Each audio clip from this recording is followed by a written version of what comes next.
People are real mad at the WBC because they made up a belt for Canelo Alvarez, but aren't mad at him for ducking Jamal Charlo in his second weight class. Let's talk about that in this video.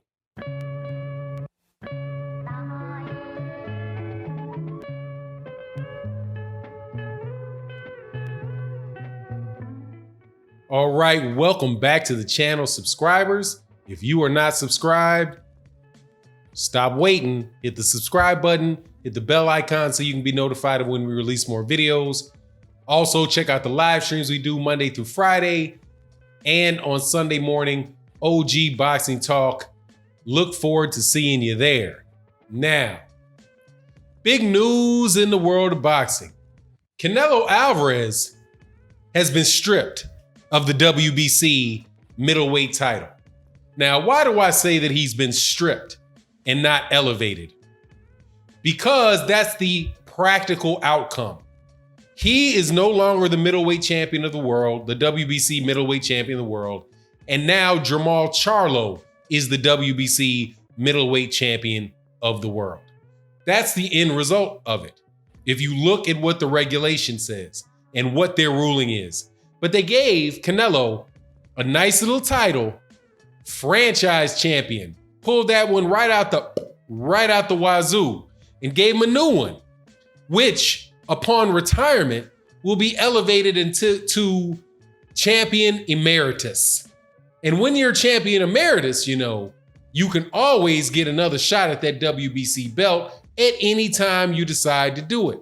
I do believe that Mikey Garcia is the champion emeritus at 135 pounds. So if he decided that he was going to go back down to 135, Mikey Garcia could immediately challenge for that belt. Same thing would apply for Canelo Alvarez with this franchise player designation that he got. If he ever retires, he will become the champion emeritus. But for all intents and purposes, Canelo Alvarez now has to pay some sanctioning fees every time he fights and carries that WBC franchise belt into the ring with him. And that's how I see that regulation playing out. It's a way to acknowledge that Canelo Alvarez has no intention on serving his mandatory, on fighting his mandatory Jamal Charlo.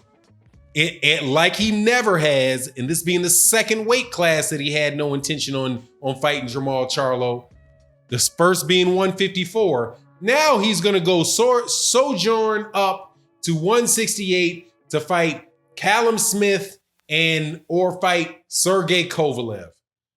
Now, in my comment section, in my chat, I brought up this fact that just because you beat somebody, if you're able to beat Sergey Kovalev, that doesn't mean that you're going to be able to beat Jamal Charlo. And there's a lot of games being played. Now, that's why I say that that Canelo Alvarez got stripped of his WBC belt for all intents and purposes, and now has a nice little title on top of him. But it allows the WBC not to embarrass Canelo Alvarez by doing that, and also to save face by keeping Canelo Alvarez their champion when Canelo Alvarez was basically thumbing their nose at him and saying, man, you can't make me fight nobody. Man, Canelo Alvarez has been punking the WBC for several years now. Anyway, so what about these other people who fake outrage? Let's just assume that it really is some new title that really means something. It's not a real title. First of all, it's not a real title. It means something because somebody that beats him can't get it. If Canelo Alvarez loses to somebody when he's defending this title, it's not a title, that person doesn't get it. I think they might be able to become interim or something, but somebody by beating Canelo Alvarez does not become the new franchise champion.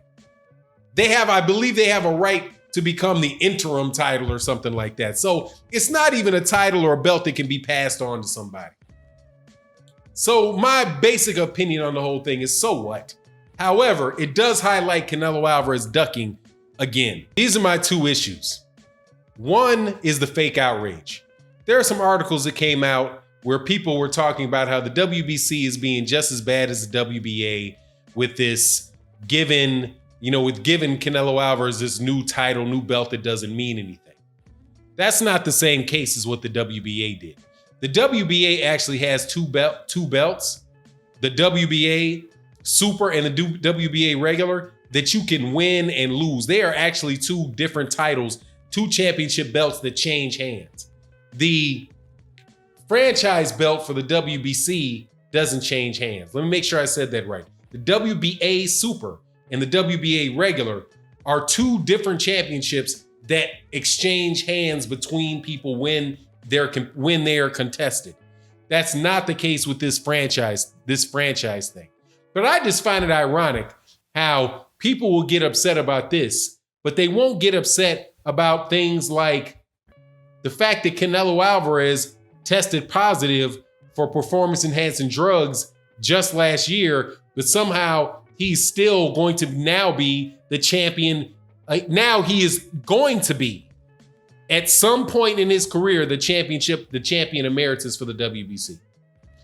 A lot less, people are a lot more upset about this new non-meaning title than the fact that Tyson Fury and Dillian White are supposed to be in negotiations to fight one another when they both tested positive for performance-enhancing drugs. It seems like new fancy belts that don't mean anything and dudes who are known drug treats risking the lives of other boxers in the ring are a lot less important than the fact that Canelo Alvarez is getting some meaningless trinket put on his shoulder that he has to probably pay to tote around. We all know who the WBC champion is. The WBC champion is it's Jamal Charlo. Now, I don't necessarily like the fact that they just promoted him to champion. I think that they should have to fight somebody should be able to fight and put a title on the line for Jamal Charlo to be the champion. But hey, man, there's a lot worse things that have gone on over the last couple years than that. Like the WBA stripping Guillermo Rigondeaux of his 122-pound title for a fight that took place at 130 pounds against Vasily Lomachenko. I think that was some very, very interesting bit of gamesmanship going on there with the WBA. Or the fact that, and I know my man Black Fight Fan TV is not going to like this, the fact that Bob Arum could promise Vasily Lomachenko a shot at the WBO belt in his second fight as a professional. He made that promise to him. If you win your debut fight, Vasily, I will get you a shot. You'll be able to fight for the WBO championship in your second fight. How can you do that if you're a legitimate sanctioning body that is independent of Top Rank?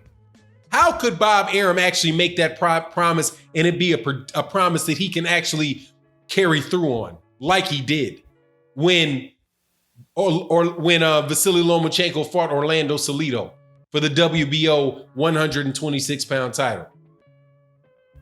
And then after Lomachenko lost that fight, immediately got him another one against Gary Russell Jr. So, I mean, I find this very ironic. I find this is very questionable. Questionable is probably the better way. This selective outrage. And I almost wonder if some of this selective outrage has more to do with the fact that Jamal Charlo is now the WBC champion than it has to do with the fact that the WBC made up another BS title. They've already made the diamond belt. They made the diamond belt. They have the turquoise belt, whatever other belt that they want to put on the line. Did you know that Errol Spence Jr. is a WBC champion? Although Keith Thurman is the WBC champion? And do you realize that there's a bunch of people walking around calling Tyson Fury the lineal heavyweight champion of the world when he's really just the Ring Magazine? He's just really the ex-Ring Magazine champion? I can prove that to you, by the way. And also, do you ever find it funny how there are two champions that are fighting for the WBA Thurman and Manny Pacquiao, but people that are fans of Manny Pacquiao are running around calling him a champion when he holds no belts. It's a lot of funny things that go on in boxing. This little trinket is honestly, it's the least of them. And I'm actually kind of glad that they did it. At the very least, now you know you have a WBC champion that might actually defend the WBC championship against his mandatory instead of playing franchise guy and bouncing around to 168 to fight Rocky Fielding. Then a fight that I didn't mind at all, unification fight with the IBF, but now he's gonna bounce back up to 168 to fight this guy. Maybe he's going to 175 to fight that guy.